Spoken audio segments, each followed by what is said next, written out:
Have you ever reached the end of a day, a week, or even a month and felt a bewildering sense of nothing? You were busy, certainly. The hours were filled, the calendar was dotted with appointments, your mind was a whirlwind of activity. But when you pause to take stock, you're confronted with a nagging question. What did I actually accomplish?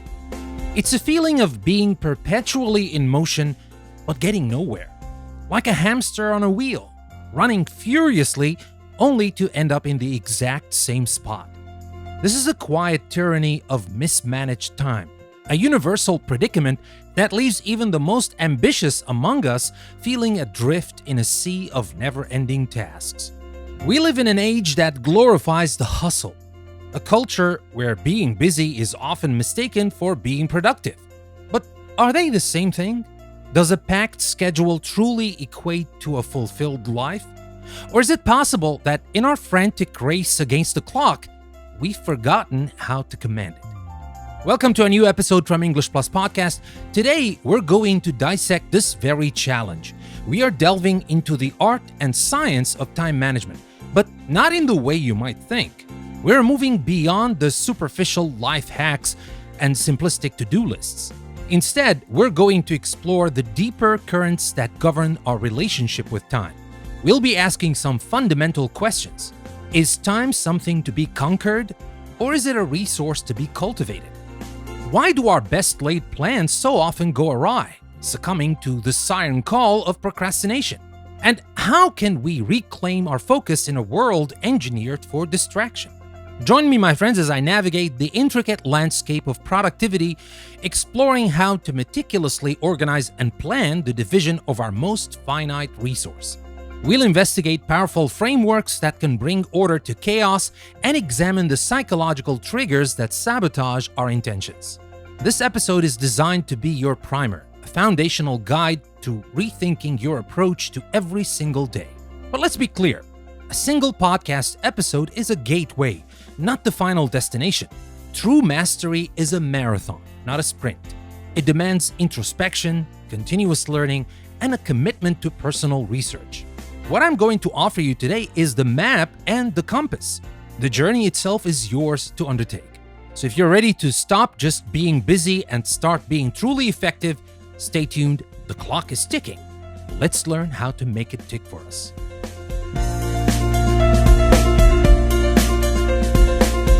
The concept of time management is, at its core, deceptively simple. It's the process of organizing and planning how to divide your time between specific activities. Simple to define, yet profoundly difficult to master. The challenge doesn't lie in the absence of tools or techniques. A cursory internet search will yield a deluge of apps, planners, and methodologies, each promising to revolutionize your productivity. The real difficulty is rooted in our own psychology, our habits, and the often unexamined beliefs we hold about work, rest, and value. Now, let's begin with a foundational principle that is often overlooked. Time management is not about squeezing more tasks into your day. It is about getting the right tasks done. It's about intentionality. Think of your time not as an empty container to be crammed full, but as a fertile field to be cultivated. You have a limited amount of land, sunlight, and water. A wise farmer doesn't just throw seeds randomly and hope for the best. They meticulously plan what to plant, where to plant it, and when, all to achieve the most bountiful harvest. Your harvest might be a completed project, a new skill learned, a business launched, or simply a sense of peace and accomplishment at the end of the day. One of the most powerful frameworks to begin this cultivation process is the Eisenhower Matrix, a concept popularized by Stephen Covey. It forces to categorize tasks not just by their urgency, but by their importance. Tasks are sorted into 4 quadrants: urgent and important for crises and deadlines, not urgent but important like planning, relationship building, self-improvement, urgent but not important like interruptions and some meetings, and not urgent and not important like time wasters and trivial activities. The vast majority of us live in the urgent and important quadrant, constantly putting out fires. The secret to effective time management, however, lies in proactively spending more time in the not urgent but important quadrant. This is where real progress happens. It's the strategic thinking, the learning, the exercise, and the planning that prevent future crises from ever igniting. But knowing this and doing it are two different things. Why? Well, the culprit is often the irresistible allure of the urgent but not important. Answering that email that just popped up feels productive. It provides a quick, tangible sense of accomplishment. It's a dopamine hit. In contrast, tasks like long term strategic planning are amorphous and don't offer that immediate gratification. This is where we must fight our own brain chemistry. It requires a conscious, deliberate effort to prioritize the important over the merely urgent. Another pervasive enemy of effective time management is procrastination. Procrastination is not a character flaw or a sign of laziness. It's an emotional regulation problem. We procrastinate on a task not because we're incapable of doing it, but because the task makes us feel bad in some way. Perhaps it's boring, frustrating, or fills us with self-doubt. To avoid these negative feelings, our brain seeks mood repair. And what's a better mood repair than a 10-minute scroll through social media or watching a quick video? The temporary relief feels good, but it comes at the cost of long-term stress and guilt. To combat this, we can employ a technique known as timeboxing. Instead of a vague goal like work on the report, you allocate a specific fixed block of time to it. For example, from 10 a.m. to 10:50 a.m., I will work on the introduction to the report. That's it. When the time is up, you stop. This approach is powerful for several reasons. It makes the task less daunting. Working on the report sounds infinite and draining, but 50 minutes feels manageable. It also creates a sense of urgency and focuses the mind, a phenomenon known as Parkinson's law, which posits that work expands to fill the time allotted for its completion. By giving yourself less time, you often become more efficient. Furthermore, we must address the myth of multitasking. Neurologically speaking, true multitasking is impossible for complex tasks. What we are actually doing is task switching, rapidly toggling our attention between different activities. Every switch comes with a cognitive cost, draining mental energy and reducing the overall quality of our work. The antidote is deep work, the ability to focus without distraction on a cognitively demanding job. This requires creating an environment conducive to concentration. It means silencing notifications, closing unnecessary tabs, and sometimes physically isolating yourself. It's about respecting your own attention as the precious resource it is. Ultimately, time management is an ongoing practice of self-awareness and adjustment. It's about understanding your personal energy cycles. Are you a morning person or a night owl? It's about setting realistic goals and learning to say no to commitments that don't align with your priorities. It's about building buffers into your schedule to account for the unexpected. And perhaps most importantly, it's about scheduling rest with the same seriousness you schedule work. A mind that is never allowed to recharge is a mind that cannot perform at its peak. True productivity is not a relentless, uneasing grind. It is a sustainable rhythm of focused effort and meaningful recovery. The goal isn't to become a perfect robotic machine of efficiency, but to become a more intentional, effective, and fulfilled human being. All right, my friends, now let's shift gears slightly and zoom in on some of the language we've been using. Building a rich vocabulary is essential for expressing complex ideas with precision. And today's topic is full of fantastic words and phrases that you can integrate into your own conversations. This isn't just about memorizing definitions. It's about understanding nuance and context. Now, let's start with a great adjective I used in the intro: bewildering. I said you might feel a bewildering sense of nothing. Bewildering means confusing and difficult to understand. It's a step up from just saying confusing. It implies a level of complexity and bafflement. For example, if you're assembling furniture with terrible instructions, you could say the diagrams were utterly bewildering. In your own life, You might describe a complex legal document or a friend's sudden change in behavior as bewildering. It captures that feeling of being completely perplexed. Next, let's look at the phrase go awry. And this one is difficult to spell, so I'm gonna spell it for you. Go, of course, you know go, but awry is spelled A-W-R-Y. Go awry. Now, I asked why our best laid plans so often go awry. To go awry simply means to go wrong or not happen as planned. It's a wonderfully descriptive phrase. Instead of saying our plans failed, saying they went awry sounds a bit more sophisticated and acknowledges that things deviated from the intended path. You could say, for example, we planned a perfect outdoor wedding, but the sudden thunderstorm made everything go awry. It's perfect for situations where things get messed up, often due to unforeseen circumstances. Another powerful word we used is predicament.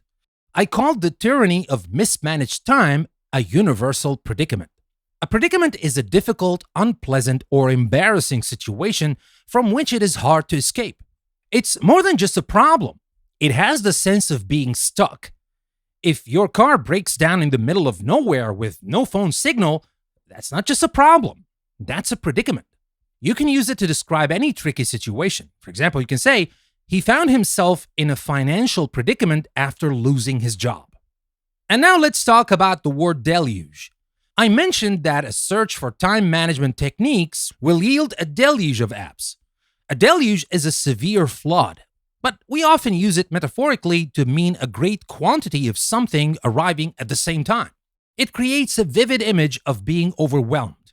You could say, after the product launch, we received a deluge of orders.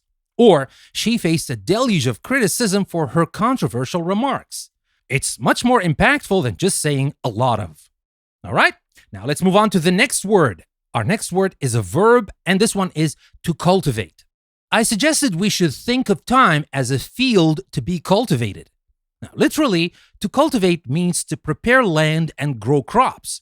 Figuratively, it means to try to acquire or develop a quality or skill. This is a beautiful, positive word. It implies care, patience, and nurturing. You can cultivate a friendship, cultivate a taste for jazz music, or cultivate a skill like public speaking. It suggests a slow, intentional process of growth, which is exactly how we should approach developing good habits. And now let's look at another word, and this one is amorphous. I describe tasks like long-term strategic planning as amorphous. Amorphous means without a clearly defined shape or form. It's a fantastic word for describing things that are vague, unstructured, or unclear. A project in its early stages might have an amorphous set of goals. An idea you can't quite articulate is an amorphous concept. It perfectly captures that feeling of something being slippery and hard to grasp, which is often why we procrastinate on it. Then there's the word pervasive. I called procrastination a pervasive enemy. Pervasive means spreading widely through an area or group of people, especially of an unwelcome influence or physical effect. It highlights how common and widespread something is. The influence of social media is pervasive in modern society. A sense of pessimism can be pervasive within a struggling company. It's a strong word to emphasize how inescapable something feels. So, my friends, that was about pervasive. Now let's move on to the concept of cognitive cost. We talked about that when we talked about task switching, that people usually mistakenly call it multitasking. Well, when we task switch, there is a cognitive cost. This phrase refers to the mental effort or resources required to perform a task. It's a term from psychology, but it's incredibly useful in daily life. You can talk about how interruptions have a high cognitive cost, or how trying to make too many decisions at once leads to a high cognitive cost, resulting in fatigue. It helps you articulate the unseen mental strain of certain activities. Another great phrase is conducive to. We need to create an environment conducive to concentration. If something is conducive to something else, it provides the right conditions for it to happen or exist. Well, it's a formal and effective way to link a condition to an outcome. A quiet library is conducive to study. A positive work environment is conducive to creativity. Regular exercise is conducive to good health. So, that was about conducive too. And finally, we have the final word for today's episode, and this one is sustainable. I said that true productivity is a sustainable rhythm. Sustainable means able to be maintained at a certain rate or level. Now, we hear it a lot in environmental contexts, but it's crucial for our personal lives too. A crash diet is not sustainable. Working 18-hour days is not sustainable. The word forces you to think long term. Is this pace, this habit, this lifestyle something I can keep up without burning out? Think about that. This is a very important word, especially when it relates to your own life, your own habits, or your own solutions for your problems. So these were the words and phrases that I wanted to share with you. But now we come to the question, how can we use these words in our speaking? Well, the key is to move from passive recognition to active use. And to help you with this, here's your challenge. Over the next week, I want you to find one opportunity to use each of these 10 words or phrases in a conversation. Don't force it though. Listen for the right moment. Maybe you're discussing a project at work that has gone awry. Maybe you're describing the bewildering plot of a movie. Perhaps you're talking about creating a home environment that is conducive to relaxation. Try to record yourself speaking about your own experiences with time management for 2 minutes. Use at least 4 of these new terms. When you play it back, listen for how naturally they fit. This active practice is the bridge between knowing a word and owning a word. And now to wrap up our episode for today, let's discuss a couple of things. And when I talk about let's discuss, I don't mean just listen to me. Well, it's perfectly fine. You're listening, you're enjoying this episode, which I really like, and you're learning things. That's also my goal. But my other goal is to push you to use these things, to talk about these things, and of course, to be interested in these things, to be curious about them. And to help with that, we got this Let's Discuss section. Now, we've covered a lot of ground today. And I know it might not be easy for you to find somebody to discuss these things with. Well, you've always got me. You can discuss these things with me. You can do that in the comments on my Patreon page, or you can send me an email at danny@englishpluspodcast.com. I will always answer. Sometimes I may take some time because I'm just busy doing other things, but I will always answer your questions, whatever they are. And now let's get back to our Let's Discuss section. Of course, we've covered a lot of ground today, but as I mentioned, this is just the beginning. The real learning happens when you apply these ideas to your own life and discuss them with others. Now, to help you do that, here are a few questions to get you thinking and hopefully talking in the comment section. My first question is, what is your biggest time management predicament? Now think about the specific area where you feel the most out of control. Is it at work, with personal projects, or managing household chores? Is your enemy procrastination, distraction, or a tendency to overcommit? Sharing the specifics of your struggle can often reveal that it's a shared one, and others might have unique insights. You may get help from people or places you never thought help could come from. All right, that was the first question. Now, let's move on to the next question. How do you distinguish between what is urgent and what is important in your daily life? Now, consider the Eisenhower Matrix. Try to map out your typical day or week. Are you surprised by how much time you spend on things that are urgent but not truly important? Discuss the challenges of shifting your focus to quadrant 2, that is, not urgent but important activities. What concrete steps could you take to schedule time for long-term growth and planning? And now let's move on to the third question. I want you to describe a time when your best laid plans went awry. What did you learn from that experience? Well, think about a project or a goal that derailed completely. What were the unforeseen factors? Was it a failure of planning, an external event, or a psychological barrier? Reflecting on failure is one of the most powerful tools for learning. How did that experience change how you approach planning today? And now let's move on to the next question. In what ways is your environment conducive to or destructive for deep work and focus? Now, analyze your physical and digital workspaces. What are the biggest sources of distraction? Are they external, like noise or interruptions, or internal, like the urge to check your phone? Share 1 or 2 practical changes you could make to create a space that better protects your attention. And the final question for today, Is the modern hustle culture a sustainable way to live and work? Why or why not? Well, this is a broader, more philosophical question, I know. So let's debate the cultural pressure to be constantly busy. What are the long-term costs of this mindset on individual well-being and societal health? Discuss the value of rest, leisure, and unproductive time. Is there a way to be ambitious and driven without sacrificing a sustainable lifestyle? Well, I would love to learn from you, but again, the most important thing for me is that you discuss these things. Discuss them with a friend, with a family member, with someone who's interested, or with me because I'm always interested. Even, by the way, you can discuss things now with artificial intelligence. You can use any artificial intelligence you like to discuss things with. And that can be very helpful if you have nobody else to discuss that with. Especially for English learners, that helps a lot. But with that, we come to the end of our episode about the elusive art of time management. We've untangled the difference between being busy and being effective. We've armed ourselves with frameworks like the Eisenhower Matrix, and we faced the pervasive enemy of procrastination head-on. The key takeaway, I hope, is that managing your time is really about managing yourself, your focus, your energy, and your intentions. But remember, this conversation is just a single step on a much longer journey. If you want to continue exploring complex topics like this and elevate your English in the process, I invite you to become a part of the English Plus ecosystem.